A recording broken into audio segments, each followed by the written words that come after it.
Metal Gear Solid at the time was director Hideo Kojima's greatest success. It has sold at least 6 million copies worldwide, gave birth to the now beloved franchise, and established Kojima as an auteur genius. Kojima originally planned to make a third Metal Gear game in 1994 for the short-lived 3DO console. After the console's failed launch, Kojima shifted production to the original PlayStation in 1995. With the shift to 3D and the original 2 Metal Gear games being relatively unknown in the West, Kojima decided to name the game after its main character's code name, Metal Gear Solid. A first-person shooter would have been too complicated for him to develop for that console at the time. This is why Kojima's team decided on a almost 2D top-down style gameplay in a 3D environment. Kojima famously used Lego blocks and toys to model the environments and set up the camera angles of the cutscenes. Metal Gear Solid was first revealed to the public via a gameplay demo at the Tokyo Game Show in '96, and would debut at E3 1997 in the West. Metal Gear Solid was first released on the PlayStation in Japan on September the 3rd, 1998, and in North America on October the 20th. The North American release would see some new additions to the game as well, including 4 difficulty settings and a wearable tuxedo for Snake after beating the game. Japan would also see a special edition to the game called the Integral version. This version expanded the VR missions to 300 with some other added features. The US would see those expanded VR missions come in the form of a standalone game dubbed Metal Gear Solid VR Mission. A remake to Metal Gear Solid Twin Snakes, was released for the GameCube in 2004. The game was primarily developed by Silicon Knights and not Kojima. Its cutscenes were reshot and directed by a Japanese film director, Ryuhei Kitamura. The dialogue was, though mostly reprised by the original voice actors, was completely re-recorded. They also added some gameplay features from Metal Gear Solid 2 into the game. If you want a true experience with Metal Gear Solid, this version should be avoided at all costs. It's also worth mentioning that there is a remaster to the first 5 games: Metal Gear, Metal Gear 2 Solid Snake, Metal Gear Solid 2 Sons of Liberty, and Metal Gear Solid 3 Snake Eater, coming out later this year, but at the time of recording this, it is yet to be released, so I won't be using that version. So for this retrospective, I will be playing the PC version that came out on the GOG store a few years back. Mission Briefing. On February 28, 2005, 5 years after the Zanzibar land disturbance, an international incident quickly began to escalate in Shadow Moses, an island off the coast of Alaska which houses a nuclear weapon disposal facility. Officially, it was made to temporarily store nuclear warheads so it wouldn't come into conflict with the START II Accords, the Strategic Arms Reduction Treaty II. START II was a bilateral treaty between the United States and Russia on the reduction and limitation on strategic offensive arms. It was signed by U.S. President George H.W. Bush and Russian President Boris Yeltsin on the 3rd of January 1993. Former members of Foxhound have formed a new terrorist cell called the Sons of Big Boss. Foxhound was the same special forces unit that legendary soldier Solid Snake had been a part of during the covert black operations in Outer Heaven and Zanzibar land. The Sons of Big Boss have staged an armed revolt against the U.S. government occupying Shadow Moses and holding Kenneth Baker and Donald Anderson hostage. Kenneth Baker is the president of ArmsTech, a defense subcontractor for the U.S. military, and Donald Anderson is the chief of operations of DARPA, the Defense Advanced Research Projects Agency, also developing weapons for the U.S. military. Both hostages were on site for a top-secret undisclosed test trial.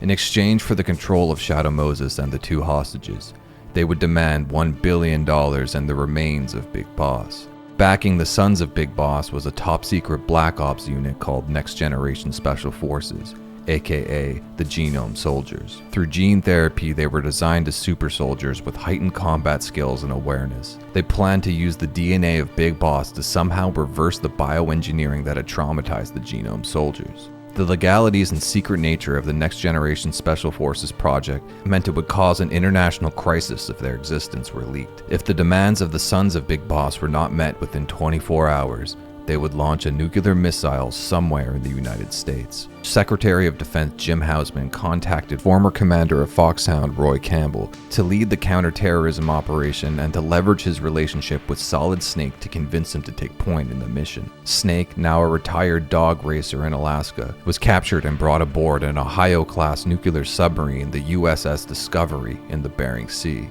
Snake would be stripped down and briefed on the mission by Campbell.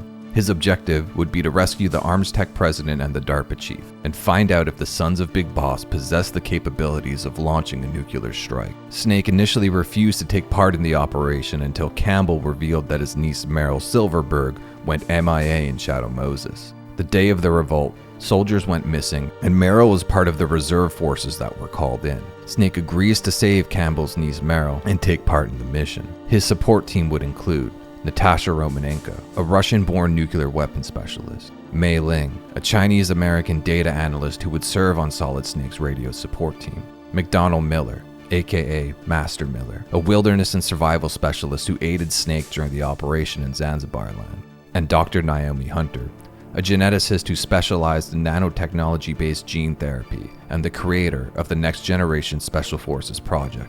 Snake is then briefed on the former Foxhound members who make up the upper rankings of the terrorist cell, the Sons of Big Boss. Psycho Mantis, who possesses telepathic and psychokinetic abilities; Sniper Wolf, an elite marksman; Decoy Octopus, who specializes in impersonation; Vulcan Raven, a hulking native shaman raised in Alaska; Revolver Ocelot, second in command, master of interrogation and sharpshooter; and Liquid Snake, the leader who not only shares a similar code name to Solid Snake, but also looks nearly identical, like twin snakes. A former spy for the British SAS, Liquid fought in the Gulf War as a teenager. Everything surrounding his past is highly classified.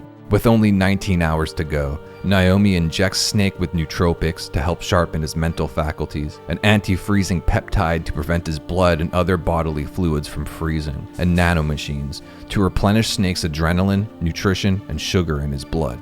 Snake is deployed on a propellerless SDV, seal delivery vehicle, a few miles out from Shadow Moses to prevent being detected by radar, and then swims his way to the infiltration point.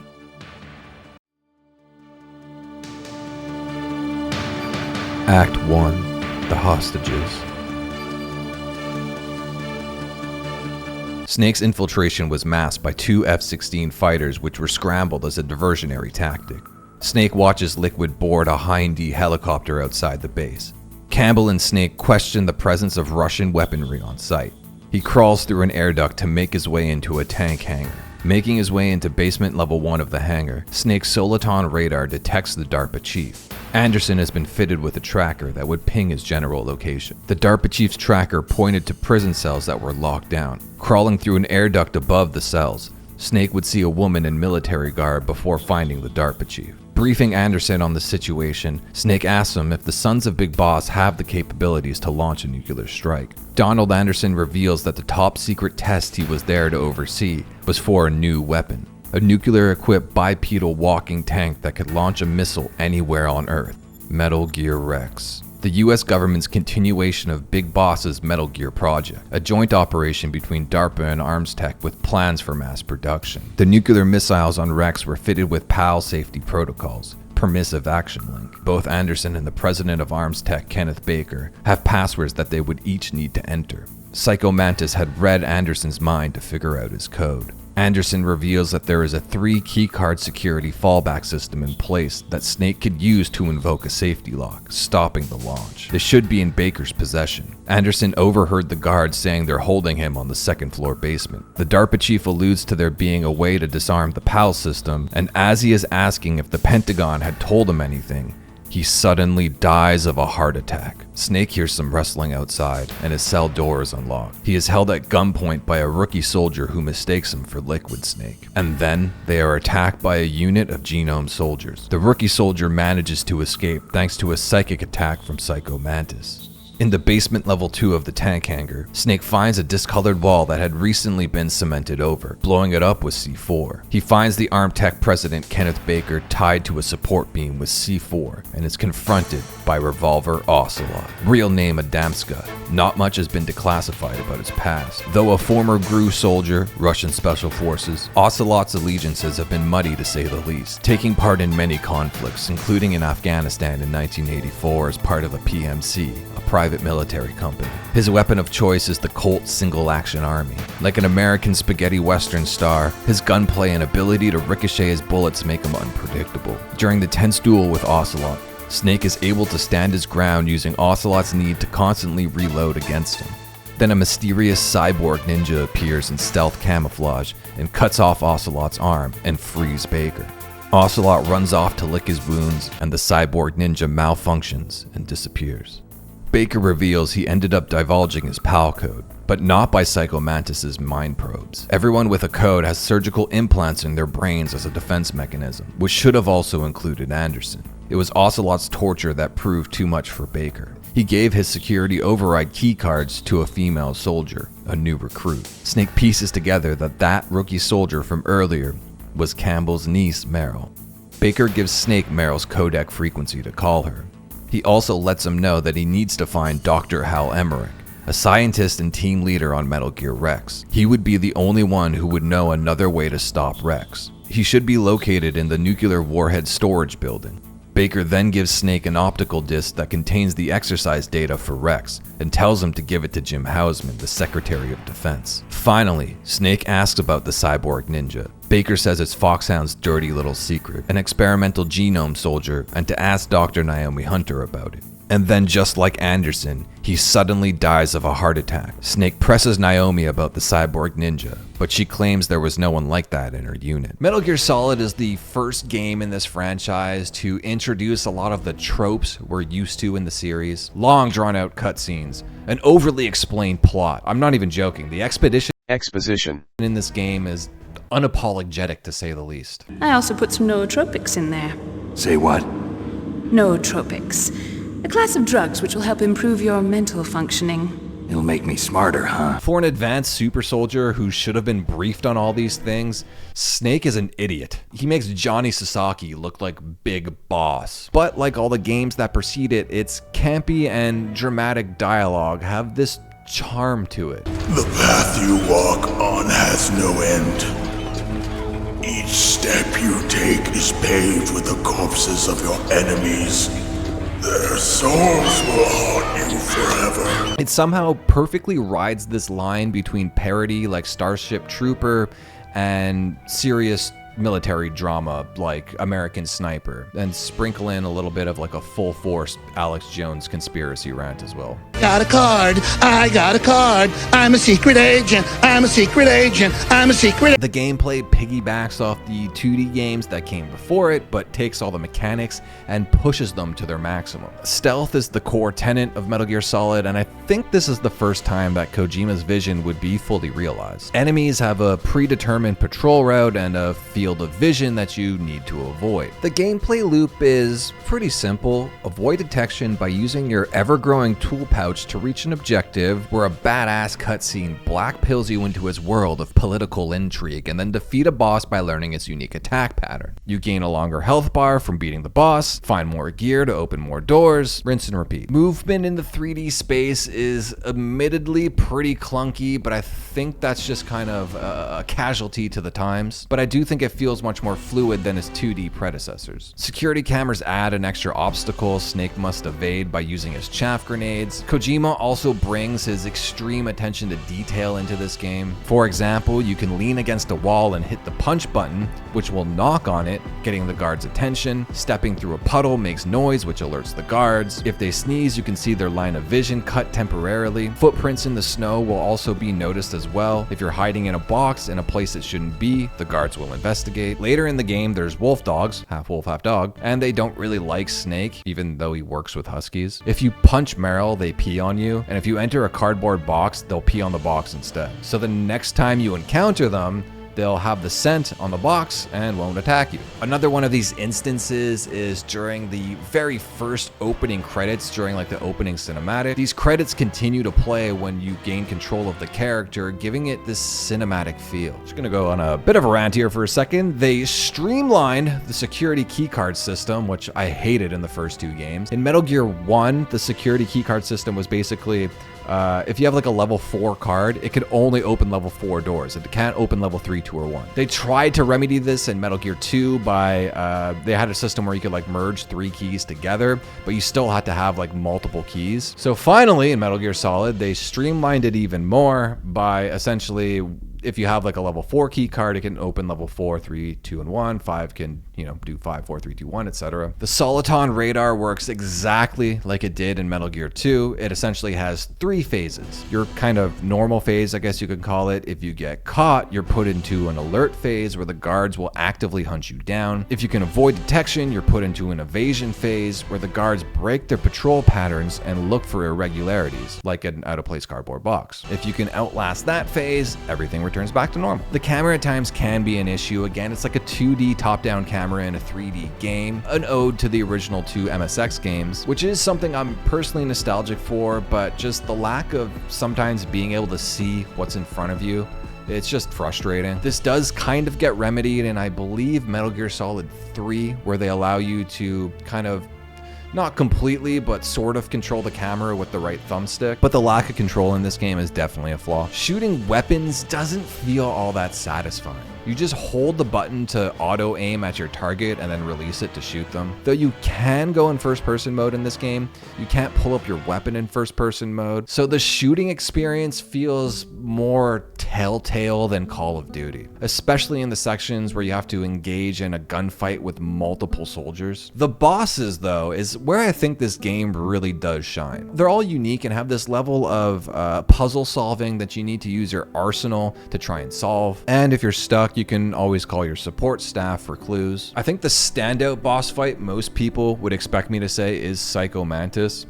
I think it's overrated. My favorite boss fight in this game is for sure the second Vulcan Raven fight. It forces you to kind of sneak around and be more tactical and have to ambush him. It reminds me a lot of Mr. Freeze in, I believe it was the Arkham City DLC. Lastly, let's talk about CQC. While upgraded from the previous 2 games, which was essentially just a punch button, you now have a 3-hit combo. It's like punch, punch, kick, which knocks the enemy down, giving you time to recover or, run away or whatever. You also have a chokehold and you can throw them. I don't know, it just somehow feels broken to me. I feel like it's the hit detection. Like the hit detection is just off in this game. Because if I'm not mistaken, it's the exact same CQC system in Metal Gear Solid 2, but here it's just, I feel like a lot of the times I'm like punching someone and I go right through them. This is a major issue in the final boss battle, which I'll get to later. Act 2, The Sons of Big Boss. Snake calls Meryl and hits on her, briefly. No, they're beautiful, compassionate eyes. Oh, just what I'd expect from the legendary Solid Snake. You trying to sweep me off my feet? Don't worry, you'll land back on them once you meet me.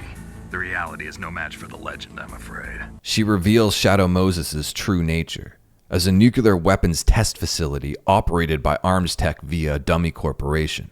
Baker, Anderson, Foxhound, and the next generation Special Forces were all flown in to oversee the test of a dummy nuclear warhead as part of the Metal Gear project. He asks Meryl if she knows Dr. Hal Emmerich. Meryl confirms his location in the second-floor basement of the nuclear warhead storage building, corroborating Baker's claim. Snake refuses Meryl's help on his mission after she froze during the gunfight with the Genome soldiers. Just like the genetically enhanced Genome soldiers, Meryl has only ever trained in VR, virtual reality. She boldly thought that her advanced VR training would prepare her for the horrors of real combat. Meryl unlocks a cargo bay door for Snake as he makes his way to Emmerich. Snake goes outside to the snow-covered canyon and gets a call from a mysterious figure, codenamed Deep Throat. He warns Snake that there is a minefield and an M1 tank waiting to ambush him. Snake walks into the ambush and finds the tank is being piloted by Foxhound member Vulcan Raven. Born to Native Alaskan and Inuit parents, Raven was trained as a shaman, gaining spiritual abilities and resistance to cold temperatures. On a hunting trip across the frozen Bering Strait to Siberia, Raven met then-Gru operative Revolver Ocelot, who'd recruit him to the Soviet Special Forces unit, Vimpel. After the fall of the Soviet Union,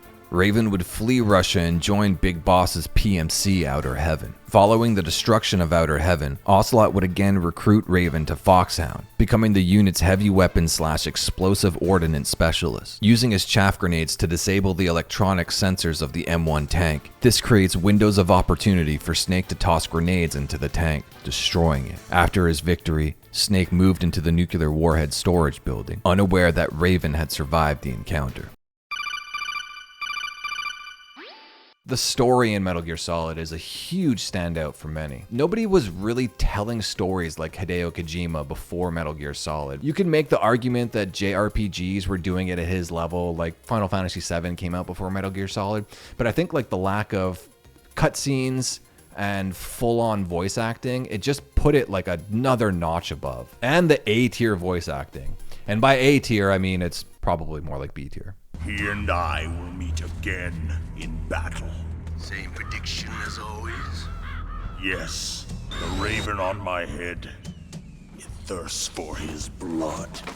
But I think that kind of adds to like the fun, campy nature of the game. The franchise just kind of has this like layer of love and respect for B movies in its foundation. Like you do get these super serious, dramatic moments that also get undercut with these like just really overacted, campy moments.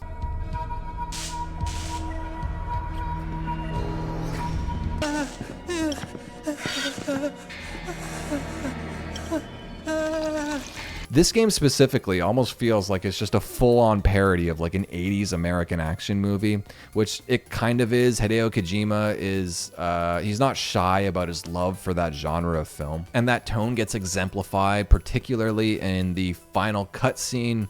And I'd be remiss if I didn't mention the overly convoluted explanation for weapons. That is a FAMAS. It is a bullpup-style assault rifle. The thermal goggles work by thermal anti-personnel mines have killed over 20,000 non-combatants. Those are remote-controlled miniature reconnaissance missiles. They always make me laugh, especially when they explain the cardboard box. Check this out. A cardboard box.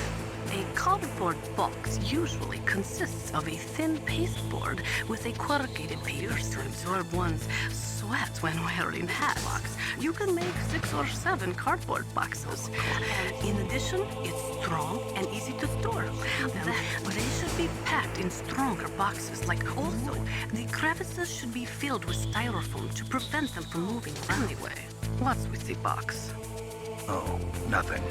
No big deal. No other game before Metal Gear Solid really brought this level of presentation. I think when it's all said and done, Kojima is not only going to be remembered for creating the stealth genre, but I think he's also going to be remembered for like his innovation in atmosphere. I feel like Metal Gear Solid's DNA can be seen in a lot of modern games now.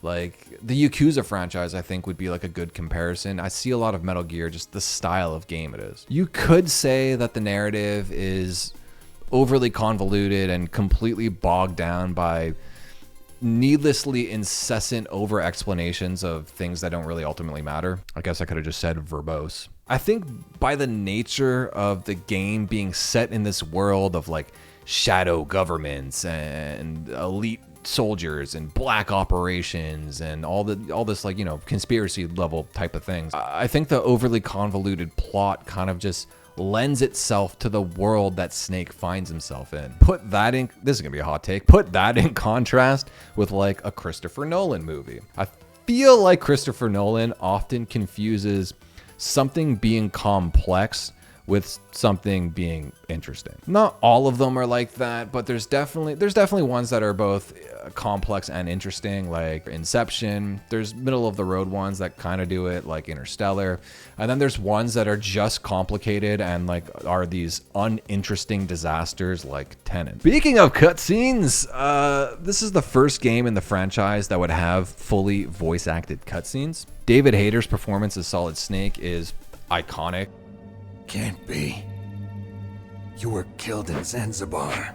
He steals the show, though he does play like a younger version of the Snake we're probably used to if you've played like Metal Gear 2, 3, and 4. RIP to 5. Kept you waiting, huh?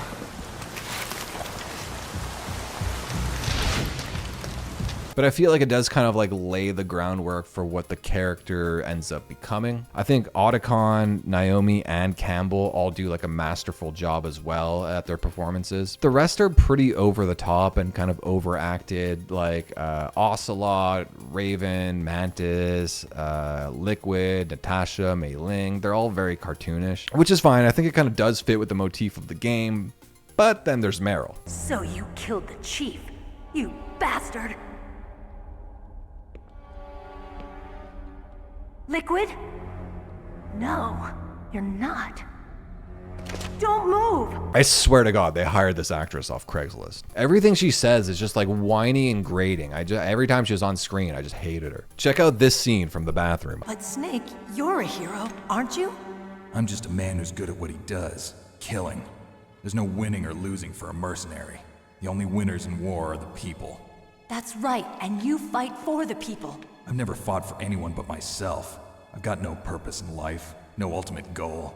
Come on. It's only when I'm cheating death on the battlefield. The only time I feel truly alive. Seeing other people die makes you feel alive, huh? You love war and don't want it to stop? Is it the same with all great... Snake makes his way down to the second floor basement and is warned by Deep Throat that the room is filled with poisonous gas and the floor is electrified. He can use a remote control missile to destroy the control panel on the floor. Moving back up to the first floor basement, Snake finds a Nikita launcher, a remote-controlled miniature reconnaissance missile launcher, and uses it to destroy the controls. Picking up a gas mask in the gas-filled lab, Snake makes his way to the part of the lab where Dr. Hal Emmerich is said to be located. But as he enters the hallway leading to the lab, he finds a pile of bodies ripped to shreds by some sort of blade. Cyborg Ninja appears, using Emmerich as bait to force Snake into a duel. Cyborg Ninja is armed with an exoskeleton, giving him superhuman-like strength and agility. He is also equipped with a high-frequency blade. Resembling a katana sword, the HF blade is also reinforced by a powerful alternating current that resonates at extremely high vibration frequencies. The oscillation weakens the molecular bonds of anything it cuts. Defensively, Cyborg Ninja is equipped with stealth camouflage. By bending light around the user's body, it effectively allows him to be invisible. A prototype technology designed by Dr. Hal Emmerich, based on a bioelectric prototype used by a Black Ops soldier named The Fear during the 1960s. Snake decides to approach the duel honorably, casting his weapons aside, prompting Cyborg Ninja to do the same. After a lengthy battle, Cyborg Ninja reveals his true identity, Frank Yeager, aka Gray Fox. In 1995, during the Outer Heaven Uprising, Gray Fox was captured and tortured by Big Boss during a reconnaissance mission. A then rookie Solid Snake rescued Gray Fox, who would then act as intelligence support for Snake to complete his mission. But after Snake destroyed the prototype Metal Gear TX-55, he accidentally triggered a self-destruct sequence at Outer Heaven. Presumed to be KIA, Fox was rescued and nursed back to health by Big Boss, and then became one of his top lieutenants. In 1999, during the Zanzibar land disturbance, Fox would secretly aid Snake over radio under the pseudonym Number One Fan. He then would attack Snake using a new prototype Metal Gear D. This would lead to Snake battling Fox and Metal Gear D, resulting in the machine's destruction. Fox, injured, challenges Snake to a duel and is defeated. In the aftermath, Fox was accidentally blown apart by a landmine and presumed to be dead. Snake would go on to kill Big Boss, who revealed that he is his father. After his defeat as Cyborg Ninja, Naomi reveals via codec to Snake and Campbell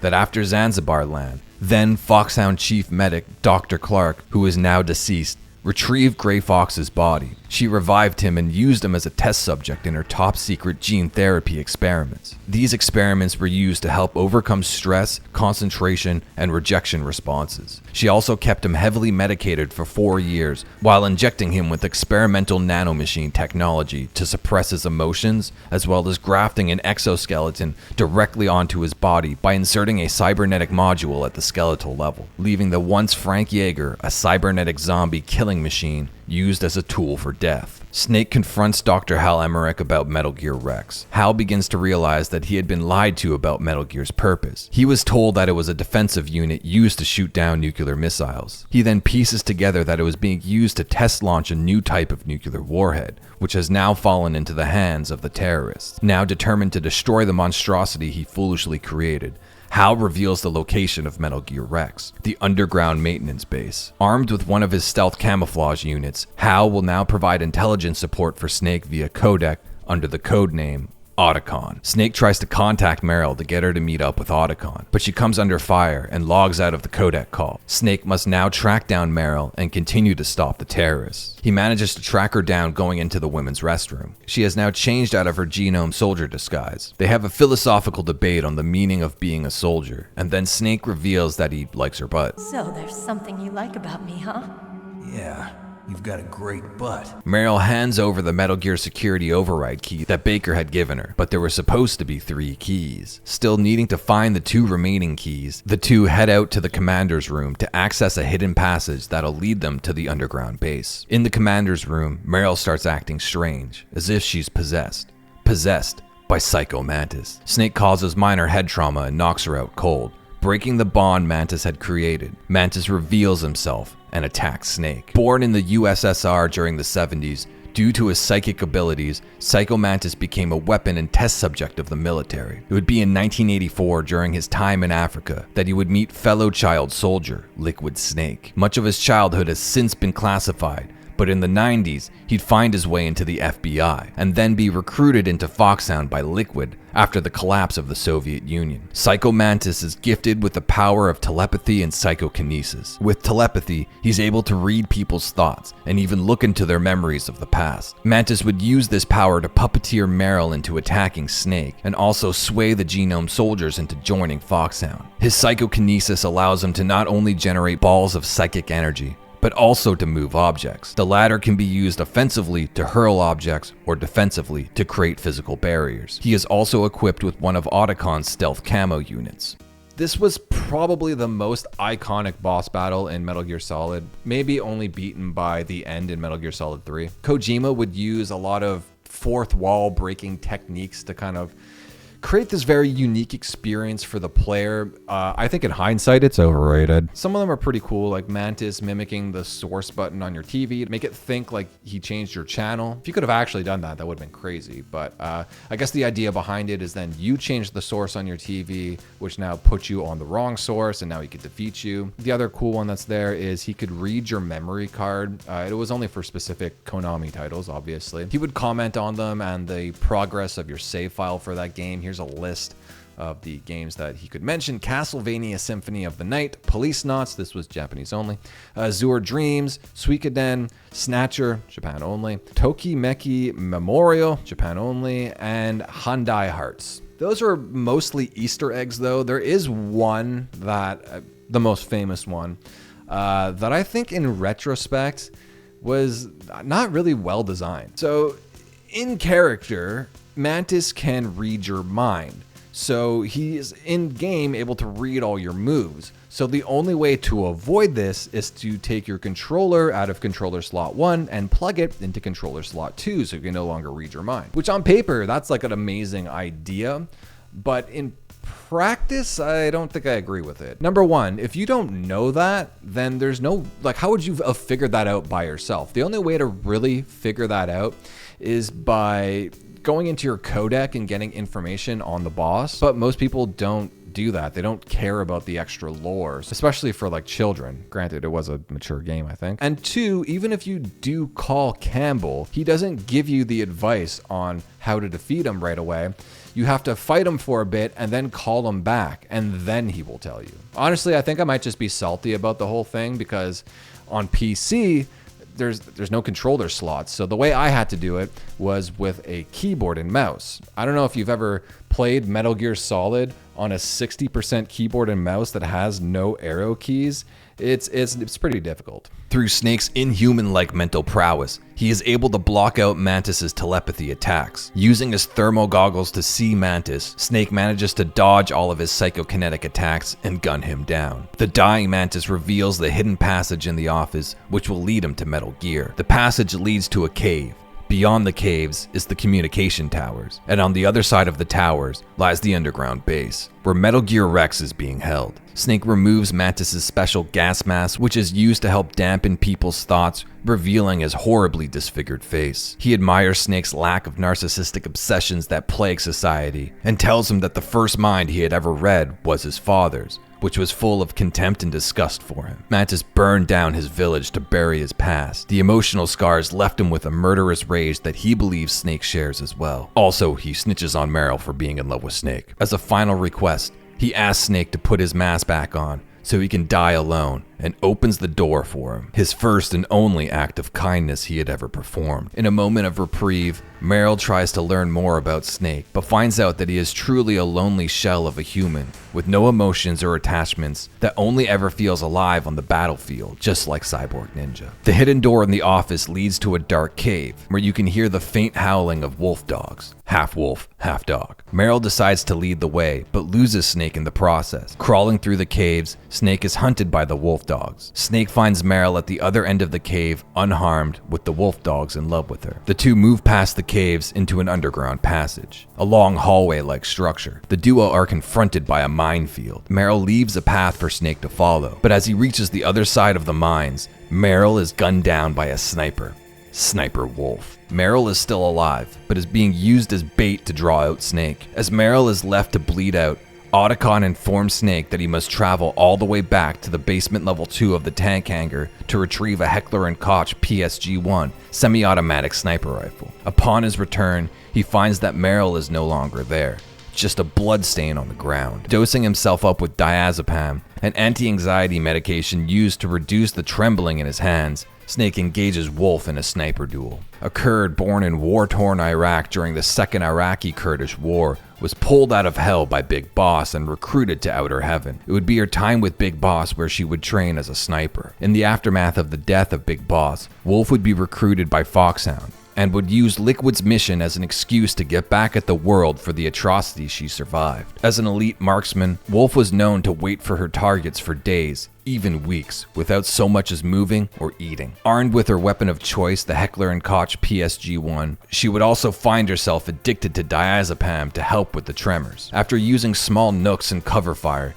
Snake manages to slowly move his way up the underground passage to take a clean shot on Wolf. But when he goes to investigate the body, all he finds is a trail of blood. As Snake tries to enter the door to the communication towers, he is ambushed by the Genome soldiers and a still alive Sniper Wolf. He is knocked out and dragged off to an unknown location. We already covered the voice acting and some of the environmental sound design, but I'd like to expand on that a little more. I already mentioned that the feel of the guns are pretty weak, but I think it's the sound design that really isn't helping. Where I do think the sound design shines, outside of the score, which we'll get to later, is all like the little kind of iconic things that have permeated throughout the franchise. The alert noise, I mean, come on, how iconic is that? That has not only made its way into every Metal Gear since, but has just become like this part of pop culture. It's so satisfying. Even when I haven't been like caught for a while, I'm like, let me just screw things up and just to hear that little sound. Snake, what happened? Snake! The game over screen, that's probably like my favorite thing about this game. I don't know why, it's just so it's so layered and well put together. So whenever you get shot on your last bar of health, you yell out with like a giant reverb on your voice. Then comes the game over screen where you get a music bed playing under it that's super intense. What happened? And then you hear the voice of Colonel Campbell saying, Snake! Snake! Snake! It's so simple and effective. And if we're talking about gunshot sounds, when you hit the continue button, Snake! That gunshot is like 4,000 times better than the actual gunshots in the game. Get it together, Kojima, from the past. I guess, okay. There's a ton of other like little things that I thought were like pretty revolutionary for the time period. I think like all the little sounds like riding the elevator.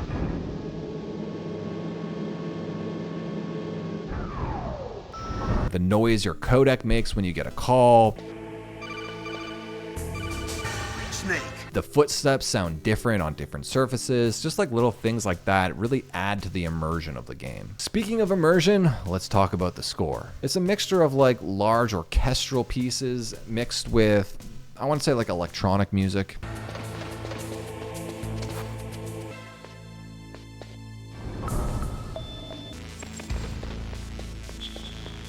It really adds to the near future tech motif that the game has. The music that plays when you're caught, or it also plays, I believe, during boss fights as well. It just brings so much tension to the scenario that you're currently in. But I think my favorite parts of the score are like the parts of the game that are like slower, and the score kind of goes into this kind of large, sparse, spaced out score that has like these big drum stabs.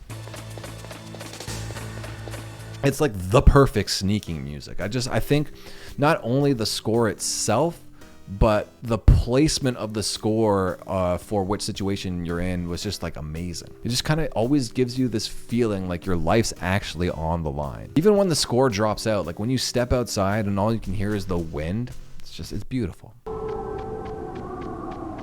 Not to mention, when there's no music playing, you always know something bad is about to happen. Act 3, Twin Snakes. As Snake drifts in and out of consciousness, he can hear Liquid telling Ocelot to make sure not to kill him like the DARPA chief, which is odd since Snake watched him die. Snake finally awakes to find himself strapped to a torture device. Liquid introduces himself, claiming Snake stole his birthright and requests his DNA to help cure the Genome Soldiers. Liquid informs Snake that the reason they look identical is that Liquid is his younger brother and confirms that their father was Big Boss, Snake's former mentor turned terrorist and the man he killed in Zanzibar. Liquid gets a call to let him know that the US government is refusing to negotiate, leaving him with no other option than to start prepping the nuclear missile launch scheduled in 10 hours. Ocelot and Liquid discuss how was the cyborg ninja able to infiltrate the base. Liquid thinks there's a spy in their ranks, and also mentions they need to figure out how or who killed Anderson and Decoy Octopus, the final member of Foxhound Snake has yet to meet. Wolf tells Snake that Meryl is still alive, and then Wolf and Liquid leave to let Ocelot use his torture tactics to interrogate Snake. Ocelot asks Snake where the other 2 security cards are and what's the secret trick to using them. Ocelot begins his game of torture. He'll run a high voltage current through Snake's body. If he surrenders, he will kill Meryl. If he survives, he will be dragged off for a break and then begin another round of torture. After surviving the first round of torture, Snake awakens in the holding cells, with the decaying body of the DARPA chief beside him. Snake calls Colonel Campbell by codec and presses him to finally start telling him the truth. He confirms that he knew Shadow Moses was actually being used as the test facility for the Metal Gear project, and reveals that tomorrow, Russia and the US will be signing the START 3 Accords, which is why the terrorists set the deadline. The US can't afford a nuclear incident going public. Snake mentions to Campbell and Naomi that the DARPA chief's body smells like it's been dead for days, even though he only died a few hours ago, and the blood from his body has been completely drained. He then calls Otacon and asks him if he could help him escape. After the second round of torture, the guard, Johnny Sasaki, gets diarrhea and runs away. Otacon approaches, but he hasn't figured out how to open the cells yet. He gives Snake rations and ketchup, and tells Snake about the bond he has with Sniper Wolf over caring for the dogs in Shadow Moses. The guard begins to approach, so Otacon uses his stealth camo and runs off. Snake, thinking quickly, goes prone and uses the ketchup to make it look like he's dead. The guard unlocks the cell to investigate, so Snake knocks him out. He recovers most of his equipment, but the optical disc with the Metal Gear test data has been taken, probably by Ocelot. Leaving the tank hangar, Snake makes the long trek back to the entrance of the communication towers, finding a bomb left in his gear, probably by Ocelot. Entering Tower A, Snake is immediately ambushed by a seemingly endless horde of Genome Soldiers, forcing him into the stairwell. He runs up to the walkway on floor 6, but the door is frozen shut, so he continues to fight his way up to the roof to access the second walkway. While on the roof of Tower A, he's attacked by the missiles on a Hind D, piloted by Liquid. Liquid destroys the second walkway, forcing Snake to rappel off the side of Tower A, down to the first walkway, dodging bullets and missiles in the process. Crossing the first walkway, Snake makes it to Tower B on level 6. The elevator is broken, so Snake tries to go down, but the stairwell is destroyed at level 2. Making his way back to the elevator, Snake runs into Otacon, who professes his love for Sniper Wolf.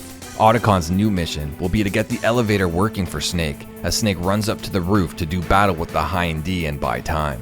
Equipping himself with a FIM-92 Stinger missile launcher, Snake manages to just barely take down Liquid. After the battle concludes, Otacon calls and tells him that he fixed the elevator, or at least it just started working again.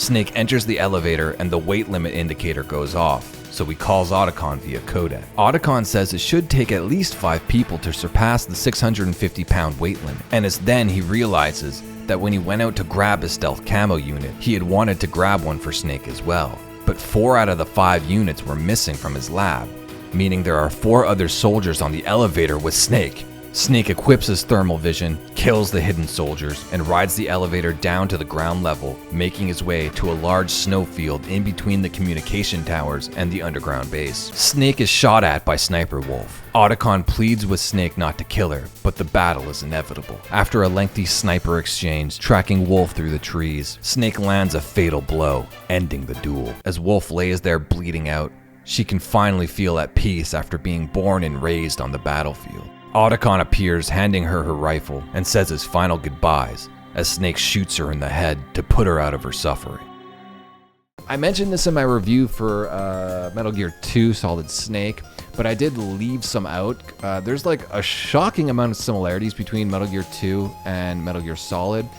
I'm pretty sure it's just basically a remake of Metal Gear 2, essentially. So I'm gonna run down mostly the full list. There is like a few that I'm still going to need to leave out because of spoilers for the latter part of the game, but you'll get the gist. Solid Snake has to be dragged out of retirement to be convinced to do a mission. The game opens with a cliffside open environment before moving inside to a tank storage room with an elevator. Roy Campbell serves as the main commanding officer to Solid Snake. Master Miller gives advice on improving one's health and professional life, having to meet, rescue, and work alongside the person that designed Metal Gear, saving a hostage who appears on radar. Snake has to rescue a female contact, both with the frequency 140.15, meeting a disguised female contact in the women's bathroom, helpful messages from an anonymous source via radio claiming to be a fan of Snake, who turns out to be Gray Fox in both cases. On top of that, the first call is on a minefield in each game. The return of a major character from a former game, decked out as a ninja who must be fought in a boss battle. An ambush by 4 hidden attackers in an elevator, a fight with a boss wearing stealth camouflage, a chase up a spiral staircase with soldiers in pursuit, a battle with a Hind-D chopper using Stinger missiles, an enemy that can only be defeated by Nikita missiles, landmines, or C4, fighting a piloted Metal Gear. After destroying the Metal Gear of the game, an unarmed hand-to-hand showdown with the pilot will take place. The idea of Metal Gear Solid being a remake of Metal Gear 2 is a theme that kind of plays out through the rest of the games. I think it's probably some sort of like statement about like fate and inevitabilities and the cyclical nature of man, especially when it comes to warfare. After the battle, Snake goes inside to the furnace of Shadow Moses. Moving past all the guards and gun-equipped cameras, Snake finds a giant freight elevator that will bring him hundreds of feet underground to the underground base. As the elevator begins to move, he is ambushed by more Genome soldiers, who he must defeat. He then gets a codec call from Master Miller, exposing that Dr. Naomi Hunter's backstory has been falsified, and that he suspects her to be a spy, and that she might be behind the sudden deaths of Baker and Anderson, and letting Cyborg Ninja into Shadow Moses. When the elevator reaches the bottom, Snake makes his way to a small supply warehouse and is confronted by Vulcan Raven. Equipped with an M61 Vulcan cannon, a frontal assault is now off the table. Snake must sneak around and use Claymore landmines and his Nikita missile launcher to finally land a killing blow.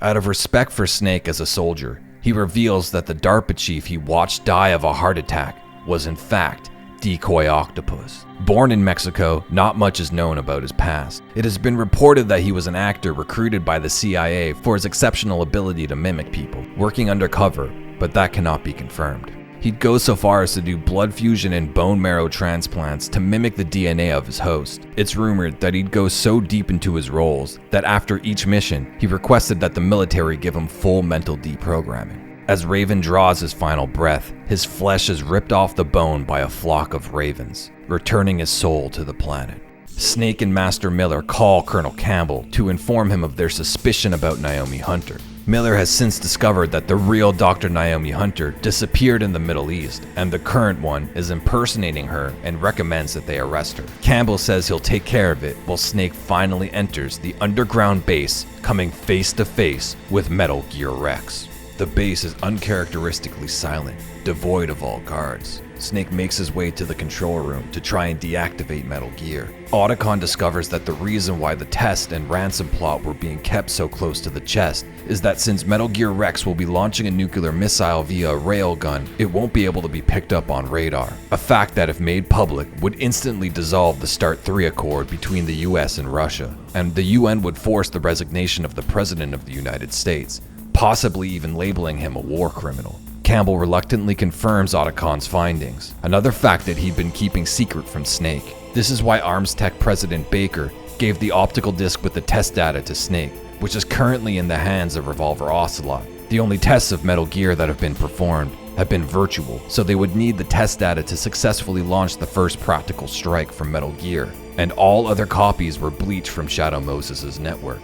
As Snake approaches the control room, he eavesdrops on Ocelot and Liquid, who are occupying the room. They've successfully entered the PAL codes and disengaged the safety locks, meaning that they're ready to launch. Liquid exclaims that the plan was never to launch a nuclear strike in the US, but instead in Russia. He proposes to Ocelot a third option, to hit a nuclear test site in China. This would allow the US government to still be able to cover it up globally, but will force China and the US into secret negotiations, which will force the president's hand to divulge the existence of Metal Gear Rex. Once the secret is out to the world, there will be a bidding war for Rex. This should prove enough of a threat to the US that if they reveal their plan, it should force them into accepting their demands. $1 billion and big bosses remain to cure the genome soldiers. And they will be adding a new demand, the vaccine for Foxdie. Ocelot confirms that it was Foxdie that killed Kenneth Baker and Decoy Octopus, and it might not have affected Mantis and Wolf because of their mask and diazepam respectively. Ocelot mentions he still has contacts within Russia who is showing interest in Metal Gear. Liquid tells him that since Mantis died, the brainwashing on the genome soldiers is starting to fade, so after they get their demands, they should align with the Russian forces. Since they will be armed with the most powerful weapon ever created that can launch a stealth nuclear strike anywhere in the world, they can dig into Shadow Moses and create a new outer heaven. Ocelot notices Solid Snake from a security camera, but says nothing to Liquid.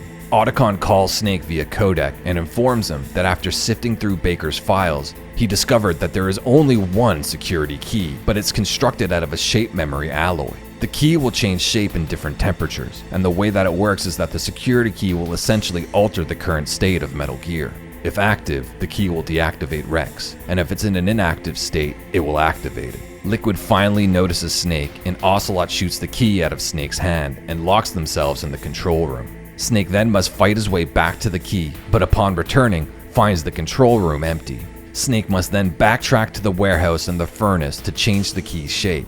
On his third and final trip, Master Miller calls and reveals that the DIA developed a new type of assassination weapon called Foxdie, a virus that can target specific people and simulate a heart attack in its victims, which would be the cause of death for Baker and Decoy Octopus. Naomi had injected Snake with nanomachines during the mission briefing, which could have been Foxdie. Campbell has now arrested Dr. Naomi Hunter after he found that she had been sending encrypted messages to Shadow Moses and is currently being held for interrogation. Snake then gets an encrypted call from Naomi. She reveals that she doesn't know her real name and that she bought the ID papers for Dr. Naomi Hunter. She tells Snake that she didn't lie about having an adopted older brother, who she then reveals to be Frank Yeager. He rescued her from nearly starving to death as an orphan in Rhodesia. They then went to Mozambique, and that's where they met and joined Big Boss. Naomi would then join Foxhound, as it would be her only way of enacting revenge on Solid Snake, the man who killed Frank Yeager and Big Boss.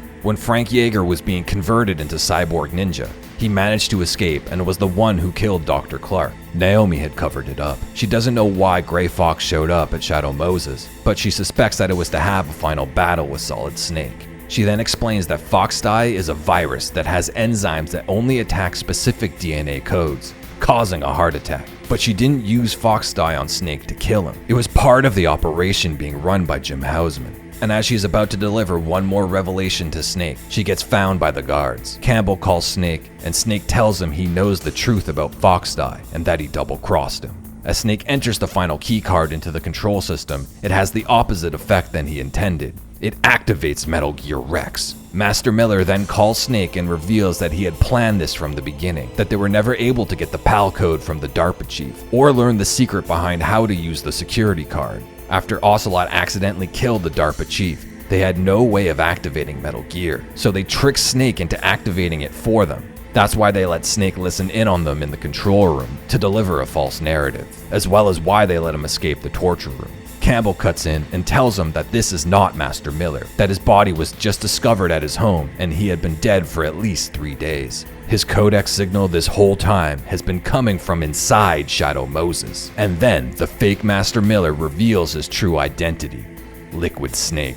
Liquid then appears and informs Snake that his operation was a diversion by the US government. The real operation was for Snake to come into contact with Liquid and let Foxdie assassinate him, Foxhound, and the Genome Soldiers. Everything from the beginning had been set up by the Pentagon with the help of Naomi Hunter. But unbeknownst to the Pentagon, Naomi had altered Foxdie before the operation, but no one knows why or how. Foxdie should have already killed Liquid, Ocelot, and Solid Snake, but whatever Naomi did prevented that. He then explains to Snake that they are twins and were part of the Les Enfants Terribles project.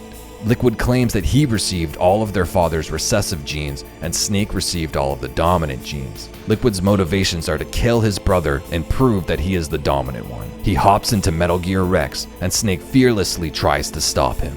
Otacon informs Snake that the armor is nearly impenetrable. The only way to take down Metal Gear is to destroy its radome, a module that interprets all electronic sensors, like the external cameras, and feeds the data back to the user. It would effectively blind Liquid, forcing him to open the cockpit, which would enable Snake to attack Metal Gear from the inside, destroying the controls. Using chaff grenades to temporarily disable the missile lock-on system and dodging its laser beams and front-facing twin Vulcan cannons, Snake launches Stinger missiles into the radome, but the armor is too thick. Cyborg Ninja appears to assist Snake. He shoots the radome with an experimental high-powered laser cannon he grafted to his arm.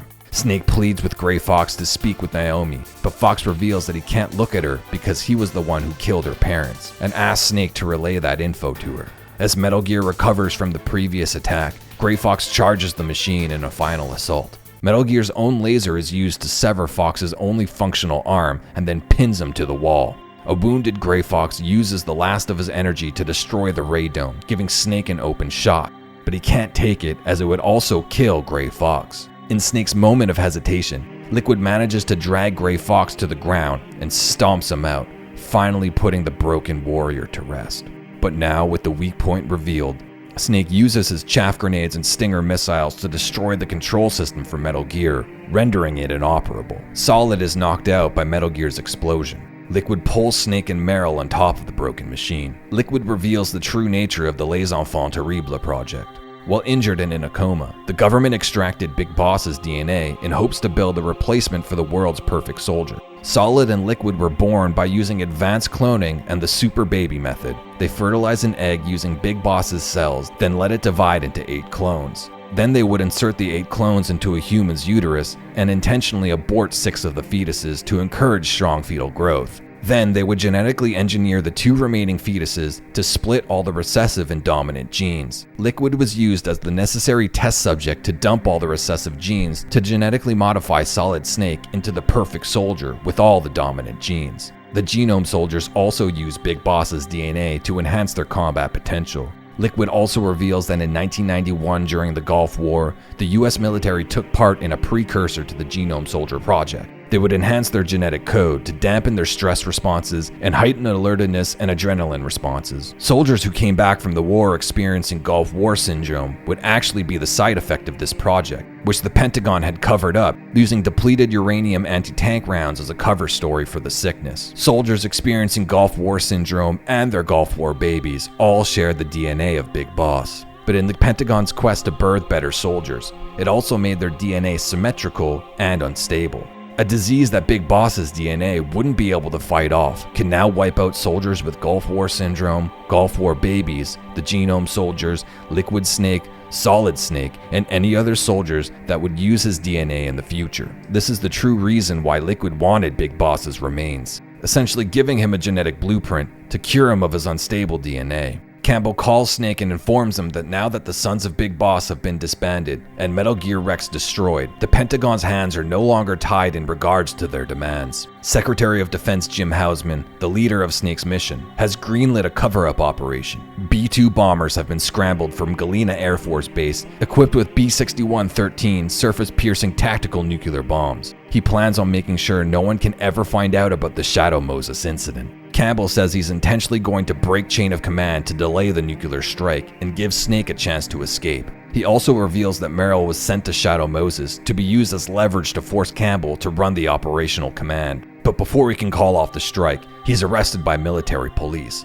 Jim Hausman introduces himself to Snake and says he will call off the nuclear strike in exchange for the optical disc with Metal Gear's test data. This was the real reason why the DARPA chief was sent to Shadow Moses, to recover the data for Hausman. Unfortunately, the disc has been stolen by an MIA Ocelot during Snake's torture. With a ticking clock on the nuclear strike, Liquid unbinds his brother for one final duel, to finally prove who is the dominant son of Big Boss. They engage in the duel with CQC, close quarters combat, a martial art invented by their father.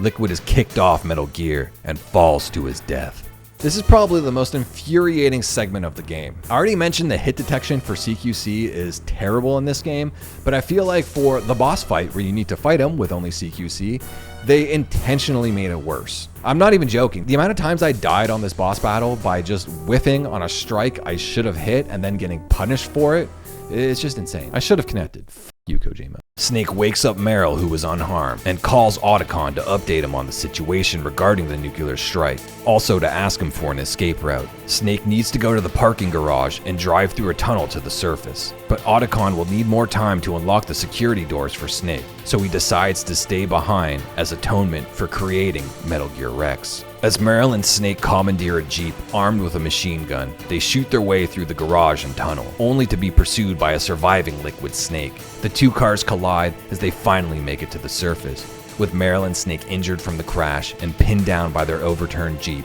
Liquid moves in to execute his brother, but then he suddenly dies of a heart attack by Fox Die. Since the two of them are twins, Liquid being affected by Fox Die means Solid Snake is too. Campbell calls Snake to tell him that he managed to contact the President of the United States and Jim Hausman has been arrested and the nuclear strike called off. For his protection, Campbell reported that Snake's jeep had fallen into the Bering Sea, killing Snake and Meryl. He set up an extraction route for them, as well as he will send an extraction team for Otacon. As the two say their goodbyes, Campbell passes off the codec call to Naomi. Snake refrains from telling her the truth about Frank Yeager killing her parents, and Naomi refuses to tell Snake how much time he has left from Fox Die. She simply tells him to live. Snake and Meryl climb down and get on a snowmobile to ride off into the sunset and live out the rest of their lives. Mission Debriefing.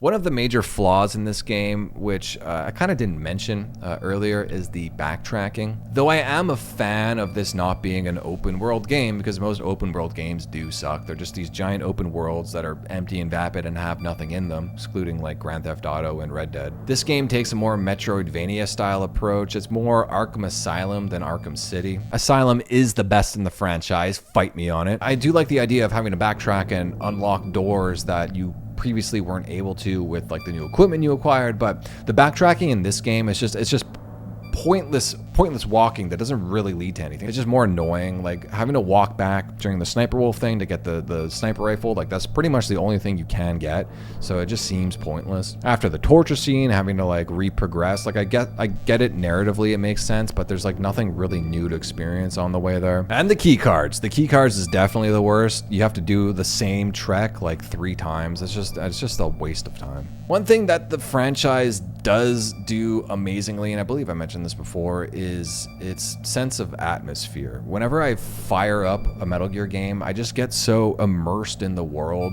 It's just the way everything kind of comes together to like just fully encompass you. Like if video games are an art form of escapism, I think Metal Gear Solid is one of the series that does it the best. In the post-credit scene, we are privy to one side of a phone call between Revolver Ocelot and an unknown figure. He confirms that he recovered all of Rex's test data and that Foxdie will be fully activated soon. This alludes to there being a sinister secret yet to be revealed about the virus. Ocelot also confirms that his cover was not blown. The DARPA chief knew his identity, so Ocelot used his accidental death as a result from his torture as a cover to eliminate the liability. He then confirms that Liquid was mistaken and that he was actually the clone with the dominant genes, which still wasn't enough to break Solid Snake's resolve. Ocelot then reveals that he will be keeping the woman under surveillance, which is presumably Dr. Naomi Hunter, and then confirms the identity of the man on the other end of the phone. The third clone of Big Boss,